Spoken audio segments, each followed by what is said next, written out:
এনারা সব এলেন ছোট মোল্লাখালী থেকে। তো আপনাদের এই নদী পথেই সব যাতায়াত করতে হয়? গ্রামের পরিবেশটা দেখো কতটা সুন্দর। এই রাস্তা দিয়ে চালানো যাচ্ছে সাইকেল? মানে রাস্তা ভেঙে যায় তো, ওই জন্য আর এখানে কেউ বসবাস করে না, এখন সব ভেতরের দিকে। ও সব ভিতরের দিকে চলে গেছে, আগে এখানে বসবাস করতো তাই না? এখানে যেসব লোক বসে আছে তো সব জমি সব নদীতে চলে ভাগ দিতে হয় নেই, কিন্তু তাও উনি ভাগ দিতে হয় কেন? ও দুটো মানে এখন দুজন লোক আইলে আমরা দিতে পারি। এটা মনসা যাত্রার টিম আছে, আচ্ছা, সেইখানে যাচ্ছে, এই হাসি আনন্দের মধ্যে থাকে। এটা একটা সরকারি জায়গা, এটা একটা মানে ঘাস খায়। আচ্ছা। ঘাস খালের উপর বসে আছে। বন্ধুরা নমস্কার, আশা করি তোমরা সকলেই সুস্থ আছো, ভালো আছো। এখন রয়েছি আমি সুন্দরবনের একটি গ্রাম, যে গ্রামটার নাম হচ্ছে মাধবকাঠি। তো এই মাধবকাঠি মানুষের জীবন জীবিকা এবং এখানকার মানুষ তারা কিভাবে বসবাস করছেন এখানে, তো সব কিছুই আমি তুলে ধরবো এবং সব কিছু শুনে নেবো ওনাদের মুখ থেকেই। তো ভিডিওটা স্কিপ না করে পুরোটাই দেখতে থাকো, আশা করি তোমাদের খুবই ভালো লাগবে এবং এখান থেকে অনেক কিছুই তোমরা জানতে পারবে যে সুন্দরবনের মানুষরা এখানে কিভাবে বসবাস করছে। আর এখন যেহেতু প্রচণ্ড পরিমাণে রোদ, রাস্তাঘাটে আমি সেইভাবে কোনো লোকজনকে দেখতে পাচ্ছি না, তো আমাকে এখানে একটু ওয়েট করতে হবে। তো তারপরেই আমি এই গ্রামের ভিতরের দিকেই যাব এবং এখানকার মানুষের যে জীবন জীবিকা সব কিছুই আমি তুলে ধরার চেষ্টা করব। এটাই রয়েছে এখানকার যে গ্রাম, সেই গ্রামের সম্পূর্ণ পরিবেশ, আর পাশেই রয়েছে এখানকার এই ঝাউবন। এই রাস্তা দিয়ে চালানো যাচ্ছে সাইকেল? কোথায় যাচ্ছেন এদিকে? কোথায় বাড়ি? মাধবকাঠি বাড়ি। আমি অনেকটা দূর হাঁটতে হাঁটতে চলে এলাম, আর এখানে এসে এত সুন্দর একটা বেশ পরিবেশ দেখো, সম্পূর্ণ ওপরে বিচুলির ছাউনি দিয়ে আর সব বাড়িঘরগুলো রয়েছে, আর মানে সব মাটির বাড়ি কিন্তু এখানে, আর তার পাশে রয়েছে ছোট্ট একটি ধানের গোলা। তো দেখো কতটা সুন্দর এই গ্রামের পরিবেশ। তো দুপুরবেলা অনেকে খাওয়া দাওয়া করছে, সব ভিতরে ভিতরে সব বাড়ি। এটা হচ্ছে সর্দারপাড়া খেয়াঘাট। তো খেয়াঘাটের পাশেই ঠিক ছোট্ট একটা দোকান রয়েছে টিনের, এখানে কিছু খাবারের খাবার টাবার পাওয়া যায় এই দোকানটাতে। এক দাদু রয়েছে, আর সেই নদীর চরেই এই দাদু দোকানদারি করছে। দাদুর কত বছর দোকান এখানে? 26 বছর এই নদীর চরে দোকান। এই এরকম ছোট্ট না, আগে এর থেকে অন্যরকম ছিল? না, আগে ছোট ছিল, মানে ওই পাংশু পারি না বসতাম। হ্যাঁ। আচ্ছা, পাংশু পারি বসতে বসতে তারপরে একটু মালিকের সঙ্গে পরিচয় হয়ে গেল। ও, তারপরে পাঁচশোপুরির থেকে ছোট্ট করে একটা আর কি খাবারের দোকান করা হয়েছে। খাবারের দোকান তো একটু ইয়ে দাবি, শুয়ে তেলটা দাবি, তেলটা বাদ দিয়েছে, এই কারণে গ্রামের পাঁচে পড়া সম্ভব। আচ্ছা আচ্ছা আচ্ছা। তো টুকটাক বেচে কিনা হয়? আচ্ছা, এটা তাহলে সেই সর্দারপাড়া খেয়াঘাট? তাহলে ও নটবর খেয়াঘাট এটা। তো দেখো এক এক করে সব মানুষজন। আপনারা সব কোথা থেকে আসছেন? ছোট মোল্লাখালী থেকে। তো এনারা সব এলেন ছোট মোল্লাখালী থেকে। তো আপনাদের এই নদী পথেই সব যাতায়াত করতে হয়? আচ্ছা, ঝড় যখন ওঠে, ঝড় বা যখন উতাল পাতাল করে তখন কি হয়? তখন বন্ধ থাকে নৌকা? এটা রয়েছে নটবর খেয়াঘাট, আর খেয়াঘাটের অবস্থাটা একবার তোমরা দেখতেই পাচ্ছ, যে কারেন্টের পোস্টার এইভাবে ফেলে রেখে দিয়েছে, আর নদীর চরটাও দেখো পুরো ভেঙে গেছে চারিপাশটা এইভাবে। আর এখানে এই যে অন্যান্য দ্বীপ থেকে এই মালপত্রগুলো নিয়ে এসে সব নামাচ্ছে এখন। এই গাছগুলো লাগানোতে সত্যি খুবই সুন্দর লাগছে এখানকার এই পরিবেশ। এখানকার মানুষজনের ঘর বাড়ি হয়তো ঝড়ের কোনো কবলে বা যাই হোক কোনো কারণবশত এখানকার এই বাড়িঘরগুলো দেখো কিভাবে ভেঙেছে। তো এই বাড়িতে হয়তো এনারা এখন আর কেউ বসবাস করে না। এই পাশেও রয়েছে এখানকার সব বাড়িঘর। এই রাস্তাতে ভ্যান বা টোটো কিছু চলে না? সবই চলে। এটা কি কোনো বাড়ি কারোর? ও, এটা তোমাদের পুরনো বাড়ি ছিল? এখানকার একবার বসত বাড়িটা দেখো, কোথায় এনারা বাড়ি বানিয়ে থাকছেন। সম্পূর্ণ যে নদী ভেড়ি, সেই নদী ভেড়ির গায়ে হচ্ছে এনাদের বাড়ি। আর এই পাশে রয়েছে একটা ছোট্ট সুইচ গেট। তো এই সুইচ গেটের মাধ্যমে নদী থেকে জল আসে। আর তো এই বাড়িতে একজন রয়েছে, তো এনারা এইভাবেই আপনারা তো পুরো নদীর চরের গায়ে বসবাস করছেন। জায়গা জমি কিনতে আনি ও জায়গা জমি কিনতে পারেননি, যার জন্য এখানে এসে বসবাস করছেন। এটা কি ঘর? এটা বাড়িঘর ছিল, তাই এইটা বাড়িঘর করতেছে আর এটা রান্না এখন এটা রান্না করেন, তো গুড়ি মেরে ঢুকতে হয় তো আপনাদের। কি করবো। আর ছেলেরা কি করে? ছেলেরা ভিতরে সব বাইরে থাকে। আর এটা কি করছেন এটা? ওই হাঁস তো তাই ও হাঁসবেন, যার জন্য আর কি মাটি দিয়ে সবাই ট্যাকচারটা তৈরি হয়েছে। কে কে থাকে এই বাড়িতে? আমরা দুজন থাকি। আপনারা স্বামী স্ত্রী দুজন থাকেন। আর আপনারা মানে কি করেন? বাগদা এই পিন বাগদা ধরেন? আচ্ছা আচ্ছা। আর কাকু? ওই পিন বাগদা মার সবই পিন বাগদা মার। এই সবজি হয় আপনাদের এখানে ঠিক মতন? আচ্ছা। তো খুব সুন্দর এই গ্রামের পরিবেশ দেখো। পাশেই রয়েছে এই একটা ঘর আর এই একটা সুইচ গেট। এটা কি এই নদীর জল চলে আসছে? হ্যাঁ হ্যাঁ, এই জলটা যাবে কোথায় এই নদী থেকে বেরিয়ে? নদীতেই যাবে। ও নদী থেকে যাবে, আবার চলে যাবে। হ্যাঁ আবার আর এখানে কি মাছ টাছ ধরে? হ্যাঁ মাছটা মাছ ধরে, আচ্ছা। এদিকে কোথায় গেছিলেন? এই তো পুজো বাড়ি, আমার বন্ধু বাড়ি পুজো বাড়ি। ওই সামনে পুজো রয়েছে, হ্যাঁ, হ্যাঁ এক বাড়িতে দেখলাম। হ্যাঁ হ্যাঁ, ওখানে যেতে হবে। ওটা আমার বন্ধু বাড়ি। ওটা বন্ধুর বাড়ি। আচ্ছা, গেছেন জঙ্গলে কখনো? আমি কখনো এখন যাইনি। আচ্ছা, বাইরে থাকেন? হ্যাঁ আমরা মানে কেউ বসবাস করে না মনে হয় এই সাইডে? হ্যাঁ, এখানটা তো সকল সময় ভাঙা, মানে রাস্তা ভেঙে যায় তো ওই জন্য আর এখানে কেউ বসবাস করে না, এখন সব ভেতরের দিকে। ও সব ভিতরের দিকে চলে গেছে। আগে এখানে বসবাস করতো তাই না? আগে সবাই বসবাস করতো। হ্যাঁ, যার জন্য এই আগে বাড়ি রাস্তাটা আছে। ওই তো জেটি ঘাট ছিল না, ওর জেটি ঘাট থেকে ওখান থেকে সোজা ওই অবধি ছিল। আচ্ছা আচ্ছা, রাস্তাটা ভেঙে গেছে। ওইটা ভেঙে গেছে বলে সব এখন ওই পাটটায় চলে এসছে। হ্যাঁ, ভেতরে। বুঝতে পেরেছি। এইদিকে, এইদিকে। তার মানে এখানে সবাই আগে বসবাস করতো দেখো, যার জন্য এখানে বাড়িঘরগুলো এখনো রয়েছে। তো এই নদীবাঁধটা এতটা পরিমাণে ভাঙছে, যার জন্য এখানকার যারা বাসিন্দা ছিল সব তারা চলে গেছে ভিতরের দিকে। আর এটা একটা যেহেতু বোট ঘাট, তো এখানে অনেক বোট এখানে কিন্তু রয়েছে, ছোটো যে পিন বাগদা সেই সমস্তগুলোই ধরে। আর এইগুলো সব এই বাড়িঘর। এই ঘাটের চারিপাশের পরিবেশটা তোমরা যদি দেখো, দেখো কতটা সুন্দর লাগছে। এইগুলো হচ্ছে গোলপাতা গাছ, এর ফলগুলো গোল হওয়াতে নাম হয়েছে গোলপাতা গাছ, ওই ফল হয়েছে নিচে। আর এটা রয়েছে খিয়াঘাট। আর এই দেখো সব এই পাটা জাল সব কিন্তু ফেলে রেখে দিয়েছে, আবার যখন জোয়ার আসবে তখন এই পাটা জালগুলো তুলে দেবে, দিয়ে এইভাবে সব মাছ ধরবে। নদীর বুক ছেড়ে চলেছে একটা স্পিড বোট।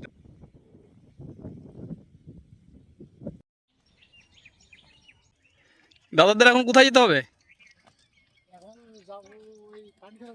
পাটঘিরা। আর আপনাদের কোথায় বাড়ি সব তাহলে? এই পাশাপাশি। সব পাশাপাশি বাড়ি। এখন কোথায় যাচ্ছেন? এখন আমাদের একটা মনসা যাত্রার টিম আছে, আচ্ছা সেইখানে যাচ্ছে। এই হাসি আনন্দের মধ্যে থাকি। আচ্ছা আচ্ছা। আর এমনি কাজবাজের জন্য? কাজ বাজের জন্য আমাদের নদীর বুকে বাগদা ধরতে হয়। জমি জায়গায় যখন একটু ওই জল যা হয় তখন একটু চাষবাস করি। হ্যাঁ। এই তো চাষির ছেলে, আর কি করবো। আচ্ছা আচ্ছা, তার মানে একমাত্র জীবিকা হচ্ছে এই মাছ, না নদীতে মাছ ধর, মাছ ধরা আর এই আর চাষের কাজ। চাষের কাজ। এই ধান কি হয় ঠিক মতন? ওই একটা চাষ ভালো হয়, তার উপরে এই কংক্রিট রাস্তাটা হয়েছে বলে অনেকটা ভালো। নাহলে এর আগে তো মনে করলেই ভেঙে যেত। মনে করলে ভেঙে যেত। আর লোনা জল যেহেতু একবার ঢুকলে 3 বছর আর ফসল হবে না, তারপরে টুকটাক করে হবে যখন, তখন দেখা যাচ্ছে আবার ভেঙে যাবে। আচ্ছা, আপনাদের এটা তো মাধবকাঠি। মাধবকাঠি। এটা মাধবকাঠির স্কুল কোথায় আপনাদের বাচ্চাদের যে? মাধবকাঠি স্কুলটা একটু এগিয়ে যেতে হবে। আচ্ছা। হাসপাতালটা যোগাযোগ, গাড়ি করলে খুব বেশি দূর না। এখান থেকে অল্প একটু হ্যাঁ, দূরে আছে, ঘন্টাখানের মধ্যে যাওয়া যায়। ঘন্টাখানিকের মতো চলে যায়। হ্যাঁ। কাদা হয়, ইট পড়ছে, এখন দেখা যাক কত কি হয়। ও সামনে দিয়ে একটু পড়েছে। আচ্ছা আচ্ছা। কংক্রিট হয়েছে যতক্ষণ, ইট পড়ার কথা, কবে পড়ে। আর আমাদের এইটা জগন্নাথ ঘাট, এরপরে মঙ্গলচণ্ডী পড়বে, তারপরে তোমার নটবর পড়বে। আচ্ছা, আমাদের উত্তর 24 পরগনা এবং দক্ষিণ 24 পরগনা এই দুটো সাইড নিয়েই সুন্দরবন। তো আজকে আমি যে সাইডটাতে এসেছি এটা হচ্ছে উত্তর 24 পরগনার মধ্যে পড়ছে।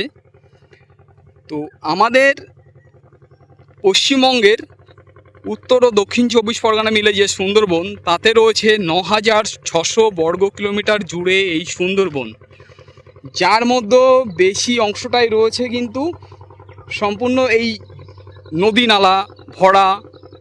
আর বাকি যে জায়গাটা রয়েছে এখানে মানুষ এইভাবে বসবাস।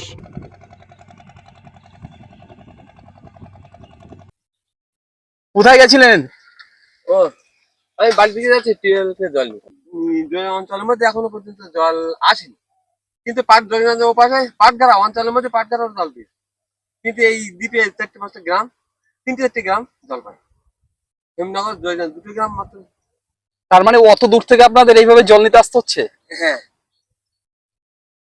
আর এখানে জলের কালারটা নাকি একটু লালচে টাইপের? লালচেও আছে, সাদা ভাত। আমাদের এই নদীর সাইড গুলো একটু লালচে। ওই নদীর সাইডের গুলো একটু লালচে মতো? সাইড গুলো লালচে। আচ্ছা আচ্ছা। তা এই জল নিতেই এসেছিলেন এখানে? হ্যাঁ, জল নিয়ে বাড়ি থেকে যাচ্ছি। জলটা একটু বাড়ি বাড়ি আসবে এরকম আশা করি, আসছে, এখন কবে আসে ওটাই। আর এমনি নদীতে মাছ টাছ ধরেন? পিন বাগদা? নদীতে না, পিন আমরা ওই বাগদা ধরতে ভয় পাই। সবাই ধরে, ভালো আয় আছে, আর ওই আয়ের পথে সবকিছু দিতে পারি। তাহলে আপনাদের হ্যাঁ? আপনারা কি করেন? কৃষিকাজ। ওই বর্ষাকালে যে চাষটা করি, শীতকালে ফসল ওঠে, ওই ফসলের উপর নির্ভর করে চলছে। তাছাড়া আর কোনো কিছুই নেই? কোনো জায়গায় সব পারি, কিন্তু খাটতে যাইনি। লোকে আন্দামান এটা সেটা বলে ওখান থেকে খাটতে যাচ্ছে, প্রচুর টাকা আনতে, কিন্তু আমি যাইনি। যেটুকু আছে আমাদের ওইটুকুতেই চলে। হ্যাঁ, ওই আমরা সেভাবে মানি গুছি নিয়ে চলি বলে চলে, অন্য সংসারে কেউ বলে চালাতে পারছে না। সত্যি তাই। সবকিছুতে পারা যায় যদি নিজেরাই ধৈর্য ধরে মানি নেওয়া। আসবেন, হ্যাঁ, হ্যাঁ, হ্যাঁ, জেনে হ্যাঁ। যাবেন আমাদের দুঃখ দুর্দশার কথা জেনে যাবেন। আচ্ছা আচ্ছা আচ্ছা।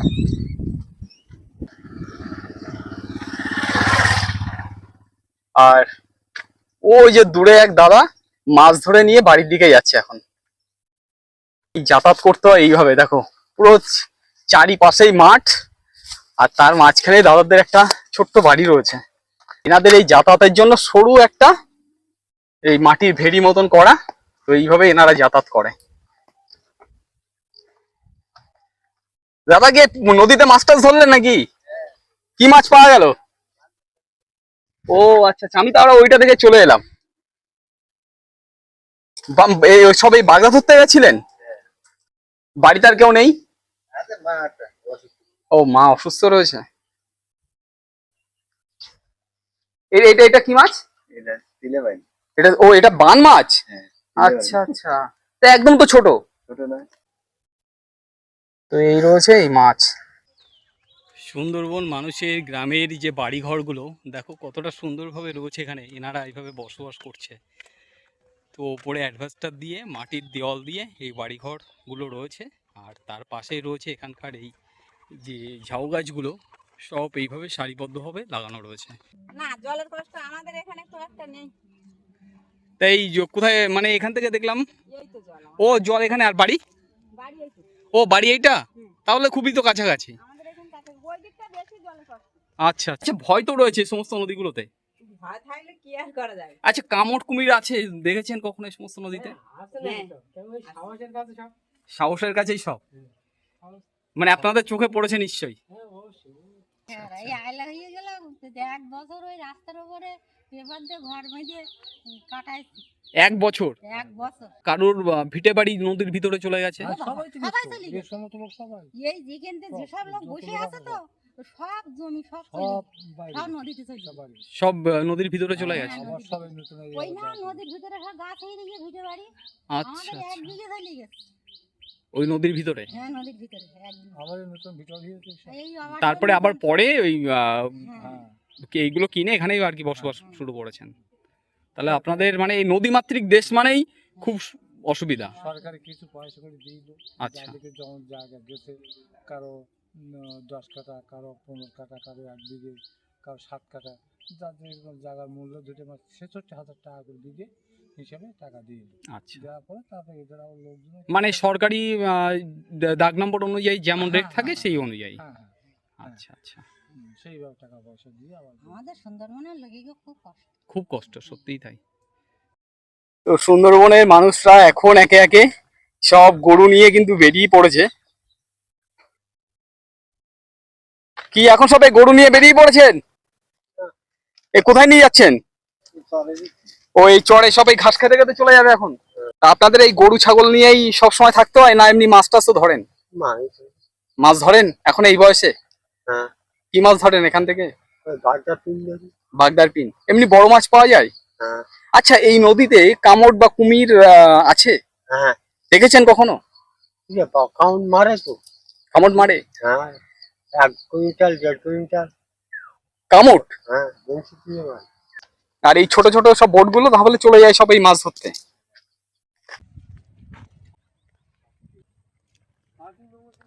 তাহলে এটা হচ্ছে আপনাদের বসবাসের জায়গা, এই পাকা বাড়িটাই। আর তার আগে আপনারা তো তাহলে এই মাটির ঘরে বসবাস করতেন। এটা কি সরকার থেকে দিয়েছে না নিজেরা করেছেন? সরকারি কিছুটা দিয়েছেন, বাদ বাকি আপনাদের কিছুটা। আচ্ছা, আপনাদের এখানে তো বাড়ি করতে গেলে অনেক খরচা।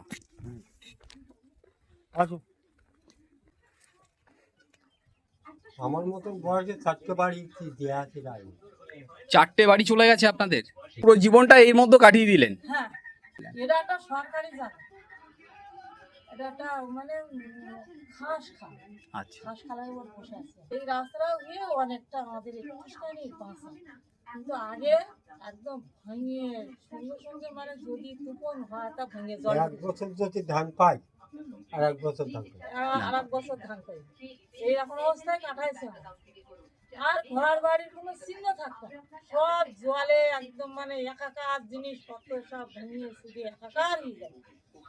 আর যাক সরকারে আবার কিছু ওই দিয়েছে, দেয় হতে হতে আমরা আবার ফিরে তৈরি করি, এইরকম ভাবে পরিস্থিতিটা চলে। আর কি করবো, কিচ্ছু করার নেই, সত্যিই তাই। সুন্দরবনের লোকের অবস্থাটা এই আপনাদের মেন মাছ ধরাটাই হচ্ছে প্রথম জীবিকা হিসাব মতো। হ্যাঁ, ওই আমরা ওই বাগদা টাগদা ধরি, আগে বোট ছিল এখন আর নেই, মানে ওই মেন জীবিকাই হলো আমাদের এই বাগদা ধরা। বাগদা ধরা আপনিও যান? হ্যাঁ, এই কুমির টুমির রয়েছে তো এই সমস্ত জায়গাতে, দেখিনি, এখনো দেখেননি তাই তো? সামনে জঙ্গল, ওই সামনে জঙ্গল, সুন্দরবন। হ্যাঁ, ওইদিকে গেছি তো আমি, কুমিরমারির ওই সাইডে গেছি। ভাসটি দেখি, ওই যে বাগনা ফরেস্ট আছে না, হ্যাঁ ওই বাগনা ফরেস্টের ওই সাইডে যাওয়া আছে। ওইদিকে ভাসটি দেখেছি, কিন্তু আমরা যে দেখিনি তা ওই আমাদের নদীতে ভাসে, নদীতে ভাসছে। ওই এক ফিরে করে আসে। কি বল, একবার একটা আছে যে মেয়ে ধরেছিল ওই সাইড থেকে, ধরেছিল একটা ছেলেও ধরেছিল, বিরাট মরসর। এইভাবে আমাদের জীবন জীবিকা চলে। কামড় এই নদীতে প্রচুর রয়েছে, হ্যাঁ। প্রচুর কষ্ট করেছি, এখন একটুখানি ভাঙনটা কমিয়েছে। এই কংক্রিটের বাঁধটা হওয়ার পরে একটু কম। এই বাঁধটা হওয়ার পরে না আর আমাদের ভাঙন এখন গতি কমিয়ে দেয়। হ্যাঁ, আমাদের কোনো নিশ্চয়তা নেই, কোনো নিশ্চয়তা নেই। এই সামনে তো আবার ঝড় বর্ষা, সে তো আছে, সে তো এখন আছে। এই বাঁধটার জন্য আমরা অনেকটা একটু আর বাঁধ আছে। আর তাছাড়া আপনাদের এই যে পাশে যে জঙ্গল মতন লাগিয়েছে ম্যানগ্রোভ যে অরণ্য, তো এই কারণে অনেকটা মানে দাপট কম আছে এই সাইডটাতে। কাপড় মানে ইদানিং জঙ্গল লাগিয়েছে, আগে ছিল না। আগে তো ছিল না, আগে আগে নদীতে বিশাল মাটির রাস্তা ছিল। না না, মাটির রাস্তায় আগে নদীতে বিশাল ভাঙন, নদী বিশাল ভাঙন। বিরাট এখন এখন সেইটে এখন দেখা যাচ্ছে না। নদী গভীরতা কমে যাচ্ছে, আর এই টান আবার কমে এই যাচ্ছে। ঝড় বর্ষা আসতেছে, কত দাপট হবে। মানে এই জীবনে অনেক কিছুই দেখে ফেলেছেন। অনেক কিছু দেখছি, এই রায়মঙ্গল হলো সারা। আমরা বহুত বহুত ভাঙন দেখেছি। আর আমাদের কথা আর আমার একবার ভাঙিয়ে ওই রাস্তার উপর বাস করেছি। এই রাস্তার উপরে? হ্যাঁ, তাই কেন তারা ওইরকম মানে দেখিয়েছিল, টিভিতে দেখিয়েছিল আমাদের সুন্দরবনে কি ঘুরে ভাঙিয়েছে, কোথায় মানুষ আছে কি না আছে দেখিয়েছিল, কিভাবে আমরা বসে রয়েছি। আচ্ছা, আচ্ছা। এখন সরকার তো ফ্ল্যাট করে দিয়েছে। হ্যাঁ, ওই ফ্ল্যাগ সেন্টার গুলোতে মানুষ একটু, আর এখন একটু ওই ক্লাস সেন্টারটা করে এখন একটু অনেকটা হ্যাঁ, একটা বুঝে একটা ফ্ল্যাট সেন্টার করছে। যেই মাত্র ভেঙে চুরে যায় ওই সব ফ্ল্যাটে গেল। হ্যাঁ, আবহাওয়া দেখি তো খারাপ করি, তখন আমরা চলে যাই, ওই ফ্ল্যাগ সেন্টারে চলে যেতে হয়। আমরা চলে যাই। কি করবো? খাওয়া দাওয়া করেছো? হ্যাঁ হ্যাঁ, খাওয়া দাওয়া করেছি। আজ তোমরা খাওয়া দাওয়া করো না, খাওয়া দাওয়া করেছি। আর সুন্দরবনের লোকটা কি আরো ভাত দিতে পারবো? সে তো অবশ্যই পারবেন। ভাত দিতে ভয় নেই, কিন্তু তাও উনি ভাগ দিতে হয় কেন? ও দুটো মানে এখন 2 লোক খাইলে আমরা দিতে পারবো। হ্যাঁ, সেই না, আগের তুলনায় সুন্দরবনের মানুষ এখন অনেক ভালো আছে, অনেক ভালো আছে। ঠিক আছে, ভালো থাকবেন। হ্যাঁ, আচ্ছা, আমি এতক্ষণ ছিলাম এই বাড়িতেই। খুব সুন্দর এনাদের ব্যবহার, আর এই রয়েছে এনাদের বাড়ি। সরকার থেকে কয়দিন আগে একটা ঘর পেয়েছে, আর তার আগেই ছিল এই যে মাটির যে দেয়াল, এই দেয়ালের ঘরেই এনারা বসবাস করতো। এটা হচ্ছে গরুর ঘর। তো সুন্দরবন মানুষের এখনো পর্যন্ত রাস্তাঘাটগুলো তোমরা যদি দেখো পুরো মাটির রাস্তা এগুলো। তো সুন্দরবন মানুষের এখনো কিছু কিছু জায়গায় মানে সেইভাবে কিন্তু উন্নত হয়নি।